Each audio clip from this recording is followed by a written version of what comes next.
السلام عليكم meel kasta aad joogtaan waxaan la hadlayaa reer Edmonton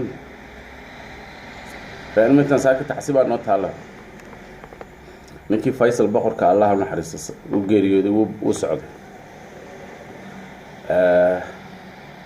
saaka nambarkiisa wacay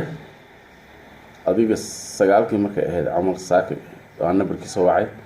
waa laga qaban waayay voicemail buu galay uu iska dhacay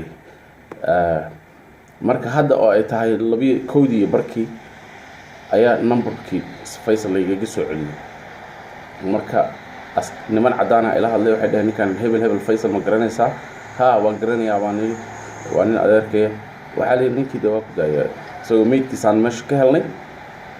wakaas wixii ehelkiisa yaqaan ha u gudbiyeen marka aniga adeerkay cadaysan la hadlay wuxuu yiri waxa jooga walaalkiis baa jira oo Yaman ku nool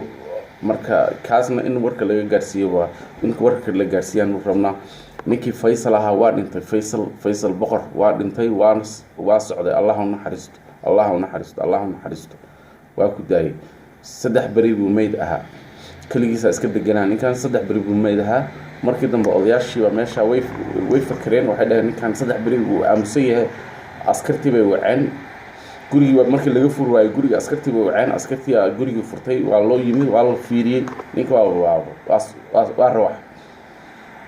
marka Allah ha naxariisto ehelkiis Allah samar iimaanaha ka siiyo ninkaas waa dhintay reer Edmonton ninkaas Faisal boqorkii waa dhintay Allah ha naxariisto intaas ay ni sheegay meedkiisa isbitaalku yaala hada soo eegisan wakaas marka idinkuna warka isku gudbiya share gareeya ehelkiisa hala gaarsiiyo familkiisa hala gaarsiiyo